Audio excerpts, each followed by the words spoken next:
This is CBC Winnipeg News.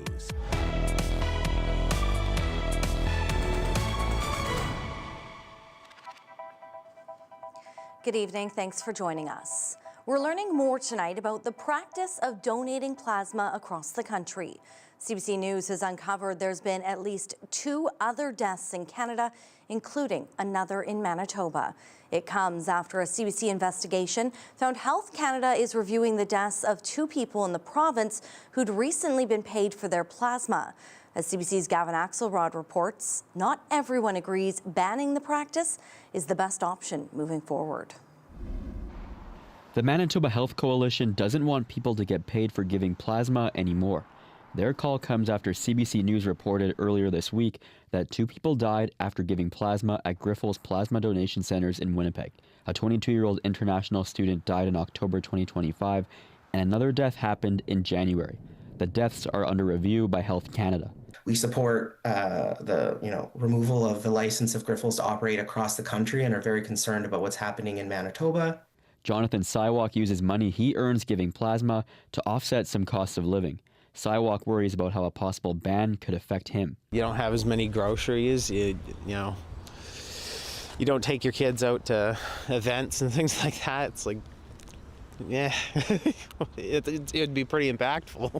Other donors are undeterred by recent events. I guess it's a rare occurrence too, so it was pretty shocking to hear, to be honest, but didn't really change my mind about it entirely. CBC News learned Friday of more deaths after plasma donations, on top of the 2 that came to light this week. Health Canada said in a statement it has received reports of 2 others between January 2016 and March 9th of this year. One was also in Manitoba, and the other happened in Quebec. Health Canada didn't give any details on when, where, or how the 2 other people died, and it says it has not identified a link between the deaths and the donations. The coalition wants to see an independent inquest into the recent Winnipeg deaths. To get real answers and so that harm like this doesn't happen in the future. The Office of the Chief Medical Examiner said in a statement it doesn't offer opinions on whether an inquest or review should or may be initiated by other professional organizations. Manitoba's health minister has already said the option to ban the sale of plasma is on the table. Uzoma Asaguera says the province is waiting for the results of Health Canada's review. Gavin Axelrod, CBC News, Winnipeg. An orthopedic surgeon says Winnipeg now has some of the best spine technology in the world. So good, one patient who suffered from debilitating pain down her leg was climbing a mountain within months. The CBC's Ian Fraze has that story. You just drill a hole right there. Carol Begold demonstrates the surgery that last summer gave her life back. Not quite a year, and I was climbing a mountain at Christmas. The cutting-edge technology uses 3D imaging to guide surgeons. Where I can essentially have X-ray vision inside the patient's back, and I can now make tiny incisions just a centimeter long. Rather than a large cut to locate the issues in the spine, stripping away the muscle, Dr. Jay Tour says the results speak for themselves. So it's had a lot of impact in terms of efficiency in our system. And then for the patients themselves, they had less pain. They're back to function earlier. The machine, the second of its kind in Manitoba, with another at the Health Sciences Centre. Worldwide, this is the best spine technology. Surgeons across Canada who are already in practice are being flown into Winnipeg to test this technology, observe these surgeries. How do you feel seeing that? Begold had debilitating pain that shot down her leg. After surgery, she was hiking in England within months. All that remains from her procedure, these screws. This is the one that are in your back. Yeah, you've got 4 of these. Yeah. The Manitoba government spending $2.7 million to expand spinal surgeries at Concordia Hospital. The clinic has performed 42 operations since opening, with the goal of 75 surgeries annually. This is technology that really changes the game in terms of recovery. So folks are going to be able to go home same day, maybe the next day. Just like Begold. After the surgery, the pain was gone straight away. An outcome many Manitobans needing spinal surgery want for themselves. Ian Fraze, CBC News, Winnipeg. The city is warning the public to be on the lookout for a missing medical bag that could cause harm. A Winnipeg Fire Paramedic Service medical response bag was stolen Thursday night. The crew were responding to an emergency call in the 300 block of Stanley when it was taken. None of the medications inside the kit contain narcotics, but do contain medications used to provide relief or used during resuscitations. The city says the medications can be dangerous and potentially fatal if taken improperly. Students are back to class in Barens River as community spaces have become makeshift classrooms. The community was hit hard in January when a fire burned down the local school. Students were moved hundreds of kilometers away to attend class in Cranberry Portage. Now they're back home. Temporary classrooms are on the way to the First Nation, but community buildings and spaces are now open as classrooms. Kindergarten to grade 9 students are attending classes in places like the local band office, a daycare, and the council building. We have provided supplies and new furniture and tables and books and libraries as quick as we can get it in to the school, so there's a level of normalcy for the kids. That's been really important, and we've had really good support from the community of Barens River and the First Nation around getting these spaces up to school standards. The superintendent says a temporary school site will be ready for students next fall. He hopes a full new school could be built in the next few years. Months of snow combined with stints of warm weather has left a lot of Winnipeg's sidewalks covered in ice. And a common solution for getting rid of it is in short supply. Ice melt is sold out in a majority of hardware stores across the city, forcing Winnipeggers to improvise so they don't take a fall. CBC's Mike Arsenault has that story. A fresh dump of snow is keeping Nelson Salazar busy. His company does snow removal for businesses and residential properties in Winnipeg.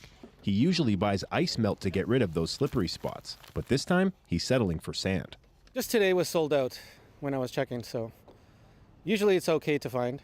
Ice melt, a common product used to break up ice on driveways and sidewalks, is in short supply at hardware stores across the city. Salazar says the unpredictable weather is part of the cause. I think it's the end of the season. We're getting a bunch of 2 centimeters, so that usually happens. I usually buy from outside the city in Birds Hill in bulk, but we're at the end of the season and I ran out. Dave Dutch decided to improvise. He's using water softening salt on his sidewalk. He looked for ice melt, but they were all sold out. That's a more difficult product to find, and so I just go with this. It's more reliable and more readily available. I spoke to dozens of hardware stores in the city, and only 2 had any sort of ice melting product. The limited supply is an issue across the country. One store I spoke with says the unpredictable weather in other parts of the country created a demand that overwhelmed the supply. Another issue? Winter's almost over, and stores aren't restocking shelves with spring just around the corner. Dutch says his softening salt still gets the job done. It keeps my sidewalk free, and I'm not going to have to worry about any liability issues or injuries to myself. Salt and sand will have to do until the shelves are restocked next season. Mike Arsenault, CBC News, Winnipeg. The Professional Women's Hockey League is coming to Winnipeg, but just for one night. It's part of the PWHL Takeover Tour, which will see Montreal face off against Ottawa here at Canada Life Centre. The tour showcases the league outside its typical home markets. The PWHL is playing 16 neutral site regular season games in 11 different cities this season, including Winnipeg on March 22nd. The rosters include 3 Manitobans, including Ottawa's alternate captain, Jocelyn Larocque, who's from St. Anne. I'm so excited to play in Winnipeg. We did in 2018 with the national team, and this is the first time as a professional athlete in the league that a lot of my friends and family are going to be able to watch me play live. So just a ton of excitement and really looking forward to it. Well, if you'd like to see her and take in that game, limited tickets are still available.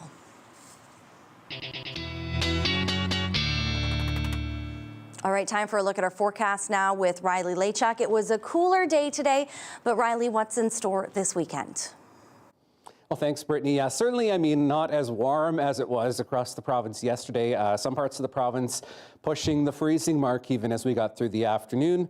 Today, a slightly different story, -9. These are a look at the afternoon temperatures, not necessarily the daytime highs. For Winnipeg, for example, that happened at midnight, that daytime high being -7, the official high, I should say. But for the afternoon, at least, -9, really across much of southern Manitoba, -19 in Thompson, and you can start to see where we have some cooler air starting to push into northern parts of the province, and that will be the theme as we get into the weekend. So, I mean, skies for the most part, we have been under sun and cloud. We have been under a bit more cloud cover as we've gotten throughout the afternoon hours, but that will all change as we start to see some cooler air starting to push in for the weekend here. So overnight temperature, -18 in Winnipeg, a light northerly wind through the overnight hours, partly to a mostly cloudy sky through the morning, and then we're looking at -11 by the afternoon, Brittany. I'll talk about when we have a bit of a warm up in your long range.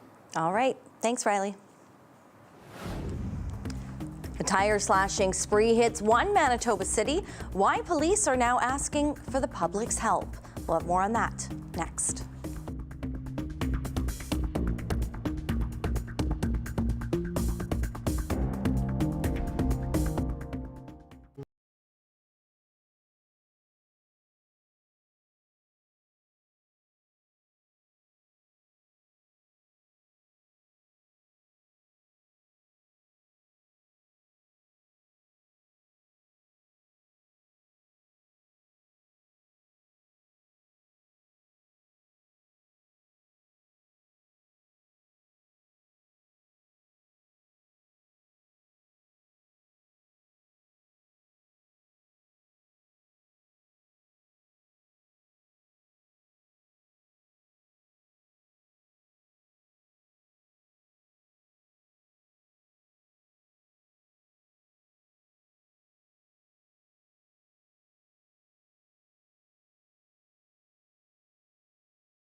Some drivers in Brandon were left feeling a little deflated after a night of vandalism left more than 70 vehicles with flat tires.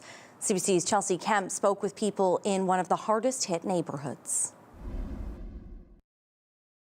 In the dead of night, vandals struck in Brandon, slashing dozens of tires across multiple neighborhoods. Police say they've received more than 70 incidents and counting. Kola Oshitayo had one of his tires punctured. So did dozens of his neighbors. I met the tire flat down, and I saw other people changing their tires, and they said someone slashed all the tires. Oshitayo says because the tire was sliced on the side wall, it can't be patched. He's now waiting on a new one. Police Chief Tyler Bates says there's been tens of thousands of dollars in damage. This is not targeted against any one particular individual. This is random.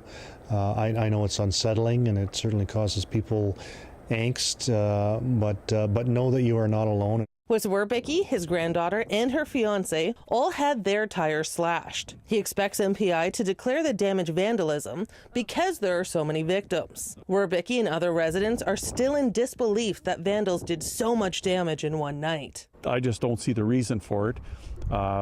They never broke in to my vehicle and stole anything. Maybe they were upset that my vehicle was locked. I don't know. Just gutted, like first thing in the morning. You're just trying to get your kids to school and then go to work. For Oshitayo, while the incident was shocking, it doesn't change how he sees the neighborhood. It's just that you just need to be extra cautious. That's all. The incident is now under investigation with major crimes. Brandon police are asking anyone with information or video of the vandalism to send it to them or anonymously to Crime Stoppers. Chelsea Kemp, CBC News, Brandon. A Winnipeg developer is suing Peguis First Nation for breach of contract, alleging it shared confidential information with the CBC. The lawsuit centers on invoices showing how much money Peguis First Nation paid to developer Andrew Marquis for consulting services. Marquis is accusing the First Nation, its chief and councillors, of sharing those invoices with CBC and says they are confidential. It also claims his business has since been impacted. It comes 2 weeks after Marquis filed another lawsuit against the First Nation for defamation. Marquis's lawyer says he has no comment on the lawsuit. Peguis First Nation and its lawyer did not respond by deadline. A new highway traffic inspection station and weigh scale near Headingley is now open. It's located along one of Manitoba's busiest transportation corridors. The province says the $13 million station has the capacity to inspect up to 250 trucks a day. It includes more modern inspection equipment and tech to verify that trucks meet provincial safety, weight, and regulatory standards. And the province says will allow for fewer delays. It will be in operation year-round. Statistics Canada is reporting a sharp drop in employment in February, a month economists had hoped would yield modest gains. There was an overall decrease of 84,000 positions. The decline was driven by a drop in full-time and private sector jobs. Quebec was hit the hardest. It was the province's first significant reduction in 4 years. Young workers fared worse than others, men worse than women. It's the second month of losses after gains late last year. There's little difference from total unemployment last February. The town of Niverville is playing host to athletes from across Canada this week. 8 teams from coast to coast are vying to be champions at the Canadian Collegiate Athletic Association Women's Volleyball Nationals. CBC's Jura McElraith was in Niverville today. Volleyball teams are hitting the court in southeast Manitoba for a chance to become CCAA champions. Staff at the Niverville Community Resource and Recreation Centre say it's fantastic to see this caliber of women athletes in the community, and fans are loving it too. It just makes me quite happy. I don't think this was quite what we envisioned when this building was built. The tournament features teams from across Canada, from BC to New Brunswick, with 2 Manitoban teams, Brandon's Assiniboine College and the hometown favorites, the Providence Pilots. Tyra Peters plays left side for the Pilots. She got into volleyball when she was 11 after seeing her brothers play. She grew up watching men's volleyball. As I got to university, I started coaching younger girls, and that kind of grew my love for just the next generation of women playing as well. Head coach Kyle Gunther says after 16 years with the program, he's seen women's sports gain more attention internationally. It's really special for us to have this opportunity this week as not only a women's volleyball program, but for Providence as a whole to showcase our program on the national stage. I think we punched above our weight class in a lot of ways. Peters says the experience is meaningful, even though the team didn't advance as far as they'd hoped. For many players, it's their final week on the court together before they graduate. The Women's Volleyball National Championship wraps up on Saturday. Jura McElraith, CBC News, Niverville.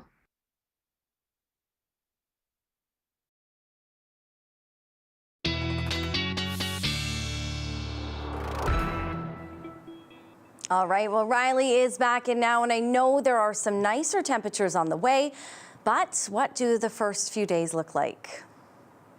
So, Brittany, the thing to take away, I guess, through the weekend, I mean, yes, there is a warm-up that I teased coming as we get into next week, but for now it will be the cold that will dominate our weather story here as we get through the weekend at least. So you can see this Arctic ridge that started to build over the northern prairies and over parts of Nunavut in the Northwest Territories, and that's going to slump further south as we get through the weekend. You can really see how far south this ridge will dig, especially as we get into sort of the Sunday-Monday time frame, even into parts of the central U.S., getting into temperatures below the freezing mark as we get into the early morning hours on Sunday. This is going to mean a very cold start across the province as we get through Sunday, and this ridge just kind of locks in place and rotates as we get toward the middle of the week. So parts of eastern Canada will have a turn at some of this colder weather as well.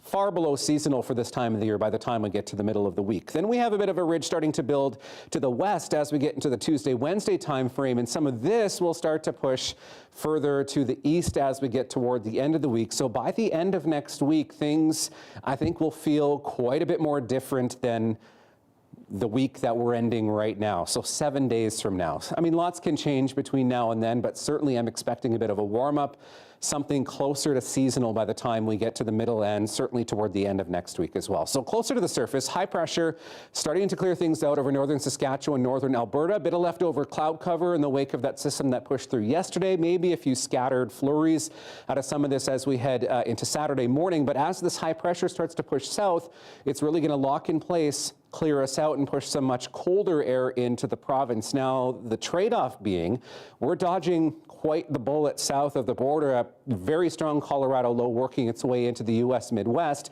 This stays stateside, aside from maybe some cloud cover along the international border as we get into Sunday morning. Even in Winnipeg, I think more like a mostly cloudy start to the day Sunday, but then we get back into the sunshine as we get toward the end of the day and into Monday with much brighter skies ahead. So your afternoon temperatures, by the time we get into the 4 o'clock hour or so on Saturday, temperatures -11, -12 across much of southern Manitoba, -13 for Dauphin, and you can see where we have some of that cooler air starting to push into northern Manitoba. So that cold air locking in place for Sunday, -12, -10 sunny for Monday. Then I'm watching that pattern change as we get toward the middle of next week with maybe some snow into the Tuesday, Wednesday timeframe.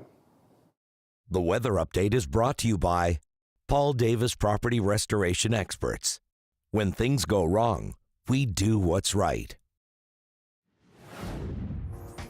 All right, well, we have much more to come straight after the break. Stay with us.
Well, it's that time of year, Manitoba.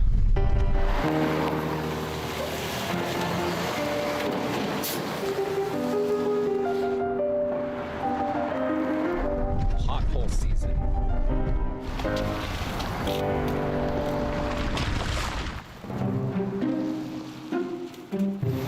These puppies pop up every year in spring, varying in size from small holes to large craters. But did you know that the weather plays a huge part in determining the state of potholes in the city? The weather in Winnipeg is the perfect breeding ground for them.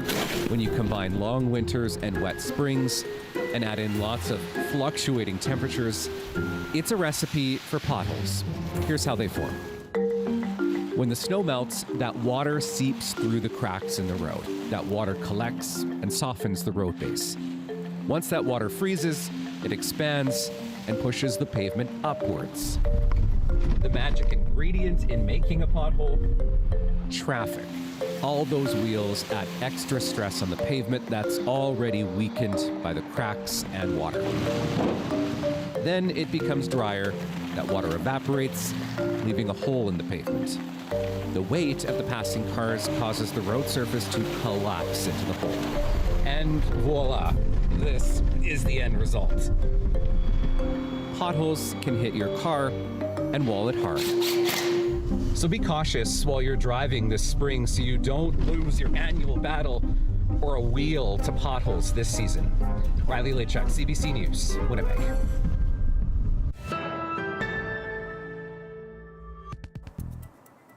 Donald Trump is warning that Iran will be hit, quote, very hard during the next week.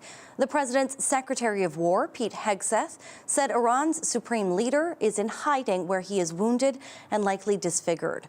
Meanwhile, the U.S. military is reporting that 6 service members were killed when a refueling plane crashed in Iraq.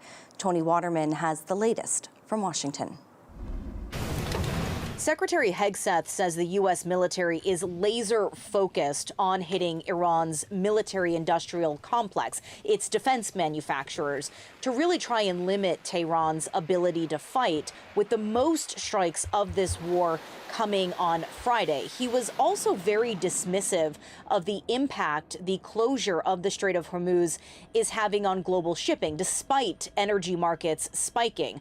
The White House's latest attempt to rein in prices by easing some sanctions on Russia had very little impact on Friday. And President Trump has even said that oil tanker crews need to, in his words, show some guts and sail through the strait. But Hegseth's message to the world was, don't worry about it. The U.S. is going to fix this. We're working with our interagency partners, and that's not a strait we're going to allow to remain contested or with a lack of flow of commercial goods. Now, part of the reason why the White House is downplaying concerns is because there's been reporting from sources within the government that the Trump administration underestimated Iran's willingness to close the strategic waterway. And Mujtaba Khamenei, in his first address this week as Iran's new supreme leader, said the strait will remain closed.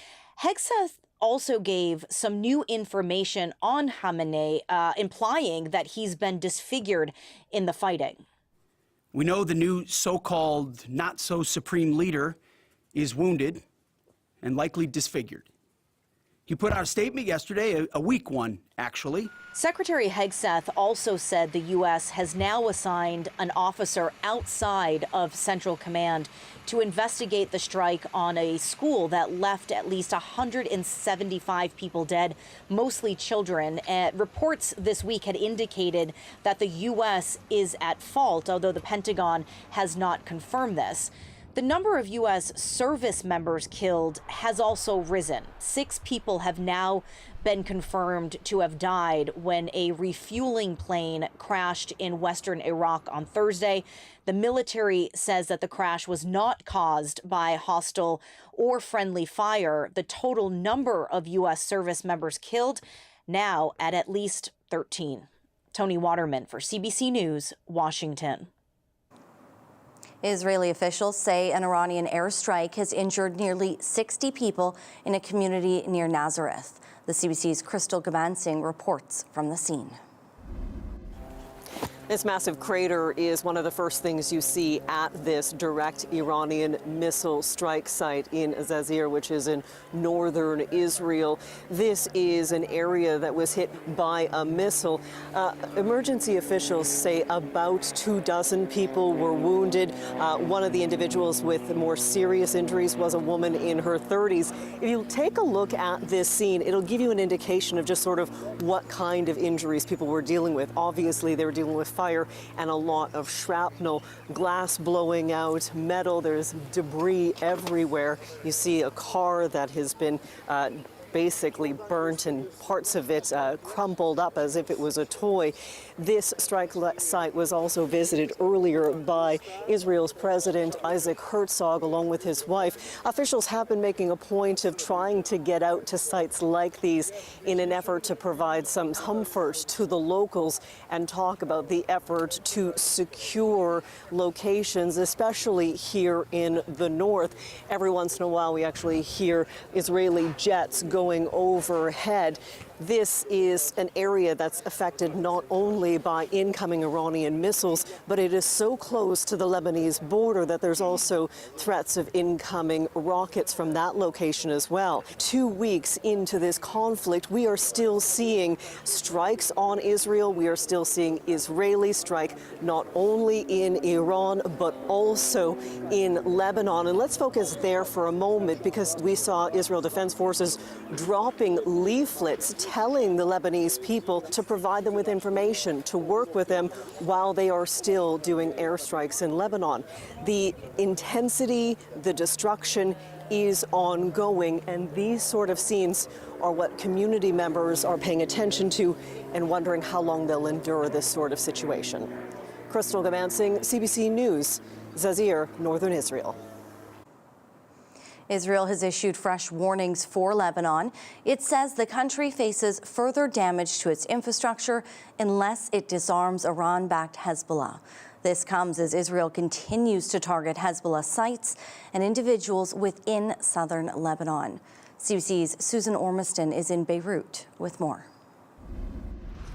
Nearly every day now, there is an airstrike in the center of Beirut. This one in a district called Bashura, late Thursday afternoon.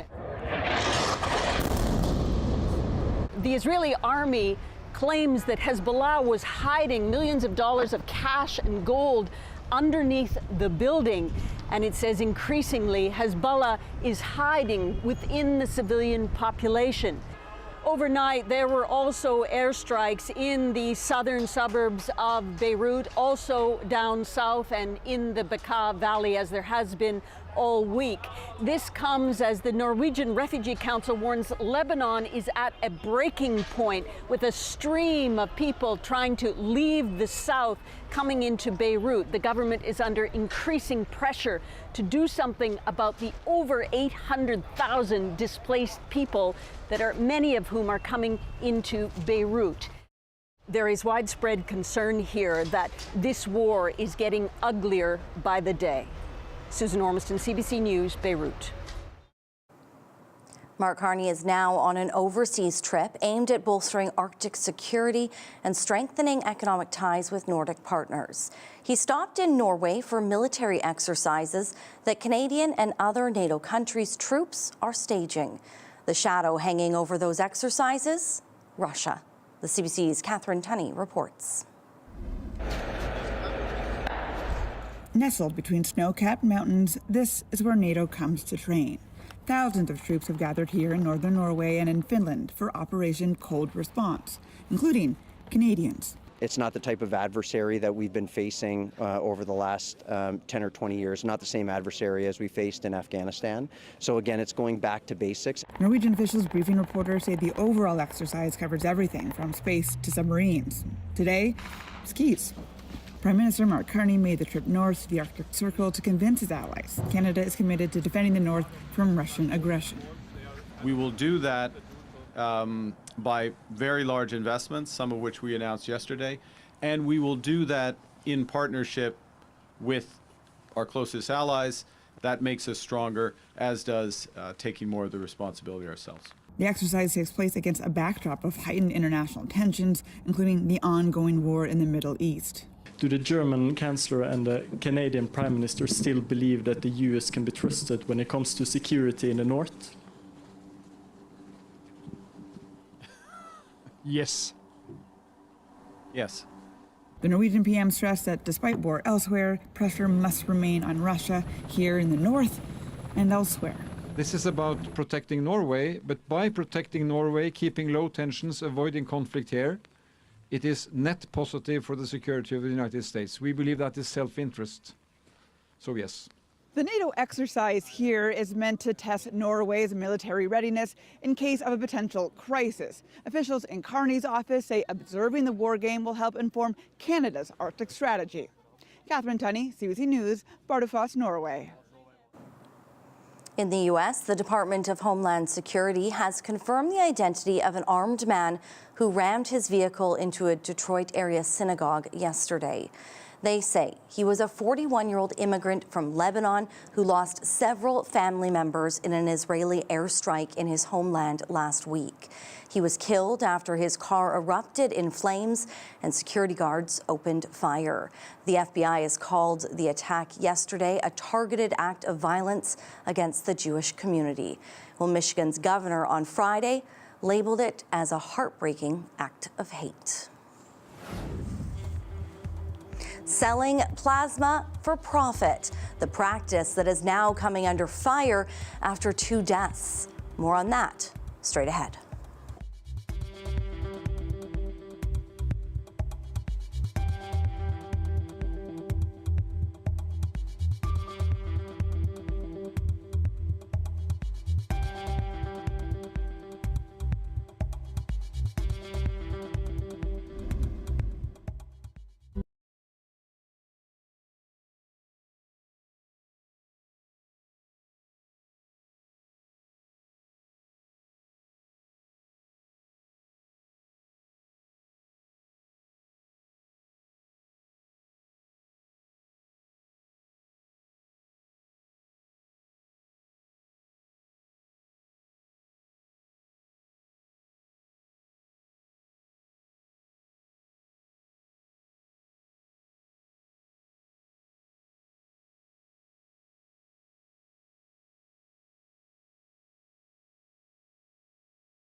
As you heard earlier, a 22-year-old international student attending U of W died after selling plasma.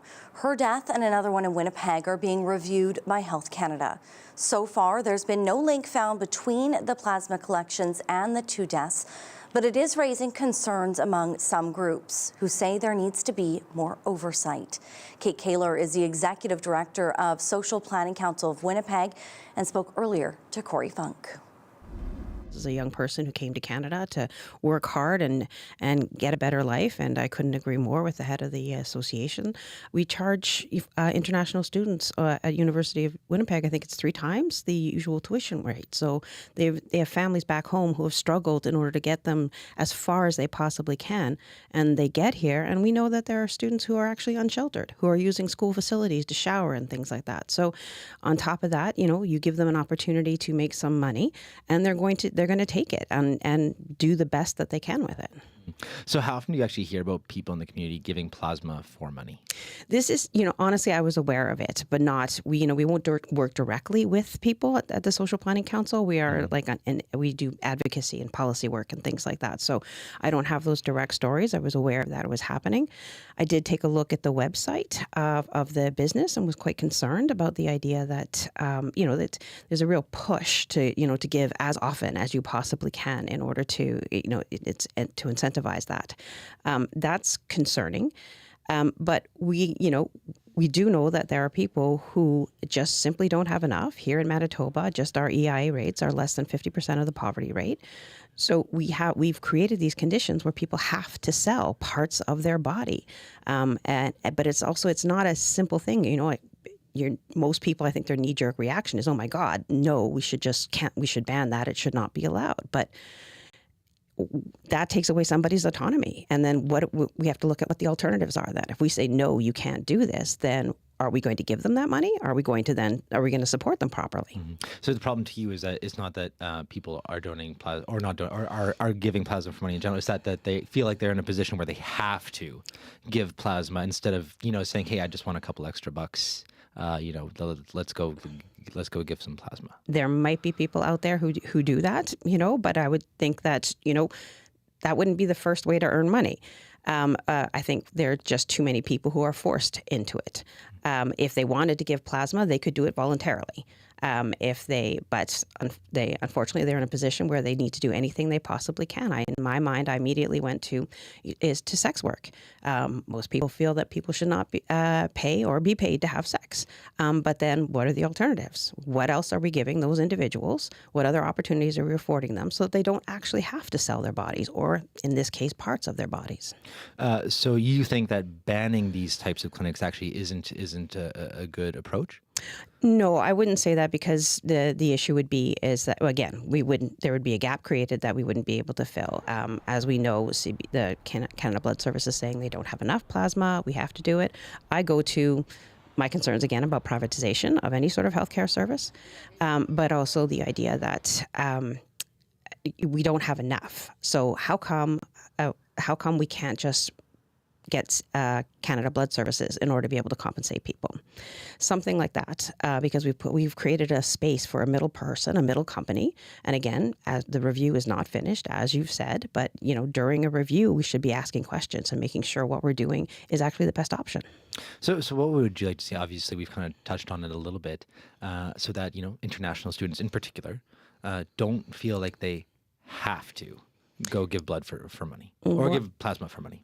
Well, how about we don't rely on international students in order to support our universities? And we actually, as a province, we actually pay those universities enough so that they can deliver the education that we all expect. So we're not triple charging university students or international students, because that's what we're doing. Their tuition supports the university. Why are they paying that much more than somebody who lives in Canada? Because they also have to pay so many other additional expenses. So in that situation, and specifically, I would say, let's look at that situation. The weather update is brought to you by Paul Davis Property Restoration Experts.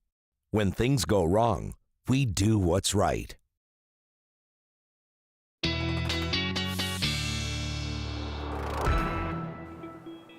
All right, well, we saw a little bit of everything weather-wise this week, so let's take a look at what's to come in the next few days. Riley is back for a check on your forecast. Riley. All right, with the kind of week that we had with some of the snow, some of the wind, I mean, temperatures that are falling toward the weekend here. Double dose of Feline Friday, I think, is in order for us to head into the weekend. So first up, we have Sweetums. Very cutie pie from Pat here, by the way, 14 years old. Wow. Another one for you tonight. This one is Sasha with this beautiful amaryllis in the sunroom on a cold winter day. You can see some of the snow outside, but you know what? Something like that would certainly brighten my day up on what is going to be a bit of a chillier weekend than seasonal. -11 by the afternoon in Winnipeg tomorrow. A mix of sun and clouds, certainly cloudier at times as we get through the day tomorrow, but yeah, prepare for a bit of a chillier one. This -11, bit of context for you here. We'll take a look at the almanac. -11, usually the normal overnight low for this time of the year. So that's how far off the mark we are as we head into a chilly weekend here. So officially the high for Friday, -7. That's the temperature we hit at midnight. We've been hanging around -8, -9 through much of the afternoon in Winnipeg. But if you're looking for a bit of a bright spot in the forecast, that sunset now at 7:30 p.m. as we push our days longer here, about 3.5 minutes more daylight per day as we go forward toward the end of March here, when we'll be closer to 8 o'clock sunsets. So maybe that's the bright spot you needed heading into the weekend here. Overnight temperatures around -20 across western Manitoba, -18s, -19s in the east, and where we do have a bit more cloud cover, -15s into northwestern Ontario, and some colder weather into northern Manitoba, -31 in Thompson, -32 in Gillam. Not a lot of wind with this, so that will be the saving grace as we aren't looking at those extreme wind chill values as we head into the morning hours on Saturday. So by the afternoon, lots of sunshine in northern Manitoba, maybe a bit of stray cloud cover here and there. -14s by the afternoon in the Pas and OCN, and temperatures hang around -10 for the most part, give or take a few degrees across southern Manitoba as we head through the afternoon hours on Saturday. Again, a pretty variable sky, a mix of sun and clouds. Certainly as we head into the day, we are looking at some cloud cover coming and going throughout, particularly the extreme southern part of the province. Long range in the west, you can see that snow pushing in on that system I was talking about earlier into Tuesday. Temperatures start to warm up by the middle of the week, but a bright couple of days ahead, and that trend continuing into northern Manitoba as well. -10s through the Pas and Flin Flon as we get through Sunday and Monday, and temperatures hanging around -25, Brittany, along the Hudson Bay coast. All right, thank you, Riley. Well, some people watch the Academy Awards for the fashion statements. Some watch it to root for their favorite performances. And for others, though, it's the thrill of the Oscars in making the right predictions. With his expected winners, here's Eli Glasner. The Oscars are just around the corner, so we are going to help you with your Oscar pool, taking a look at some of the most fascinating races of the actors, beginning with Best Supporting Actress Amy Madigan. She is the malevolent center at the heart of Weapons, and the Best Supporting Actor category. I love this race. Benicio del Toro versus Sean Penn. I love what Benicio brought to that film, but I think the safe bet is Sean Penn for playing Colonel Lockjaw. Let's move on to Best Actress, and that is probably the safest pick of the bunch. Jessie Buckley, that heart-wrenching performance in the movie Hamnet, playing the wife of William Shakespeare. And then finally, Best Actor. Could it be Ethan Hawke? Could it be Leonardo DiCaprio, or could it be Michael B. Jordan? A lot of people in this town thinking Michael B. Jordan is going to go home with one of those golden statues. We had a chance to talk to the producer about the potential they saw in Jordan years ago working on their first film. Being in Oakland with Michael, eating a hamburger and fries, and talking about not only that it was an honor for him to have this kind of leading role, but it was a responsibility. And I swear, from that day of us making a tiny movie to us making Sinners, this massive movie that's had a massive reaction, he hasn't changed. But we can't talk about the Oscars without celebrating the many Canadian nominees, especially in animation. Take a look at Domi Shi. She's back with Leo, which is a movie about a boy being abducted by aliens, but Domi Shi pulled on her own personal experience in high school for that film. Don Mills Collegiate, like one of two members of the anime club in the 2000s, being like, oh, if only I could find a place where like, you know, like people spoke my language, who understood all the nerdy references that, you know, like that I referenced every day. And we, you know, Maddie and I just infused the character of Elio with that desire to find a place where he truly belonged. And when you're looking at animation, don't forget another Canadian director, that is Maggie Kang, the co-director of K-pop Demon Hunters, surely going home with some Oscar gold. Eli Glasner, CBC News, Los Angeles. Still ahead, if you thought your week was tough, check out this guy. He won gold in one of the most punishing sports at the Arctic Winter Games. We'll have his story, plus a last check on our forecast up next. Stay with us.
Premier Wapkanu says Manitobans will be consulted on whether they should continue changing their clocks twice a year. He says he and other politicians have been professionally and personally getting an earful about daylight saving time. Canoe says consultation will likely be a survey. BC recently announced it's moving to year-round daylight time.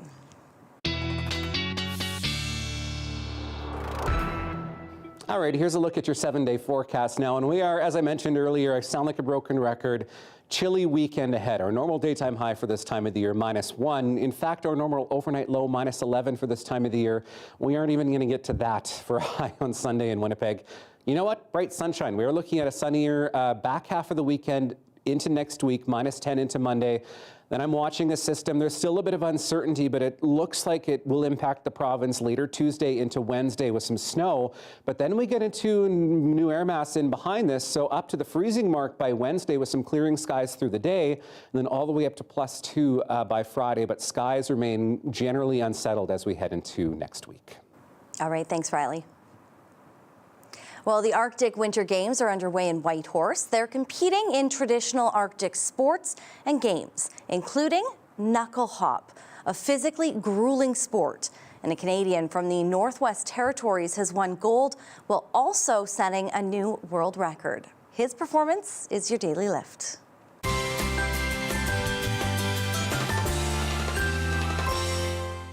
I broke the world record and Arctic Winter Game record in the knuckle hop. I went a distance of 217 feet, beating the old record, which was 206 feet. It feels really special. The knuckle hop is a plain endurance competition.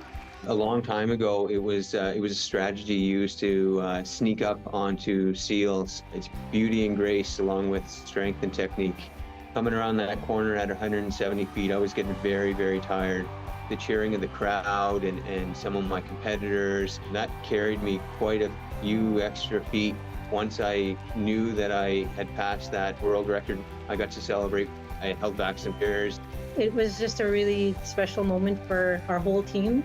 When he won the gold, a lot of us were really, really happy for him. I'm really tired and sore, but you know, I'm feeling fantastic. It's a good day for me. Tired and sore is likely an understatement, but I do love hearing that little bit of history there for it. Congratulations to him, better him than me. Have a wonderful, safe, and warm weekend. We'll see you back here next week.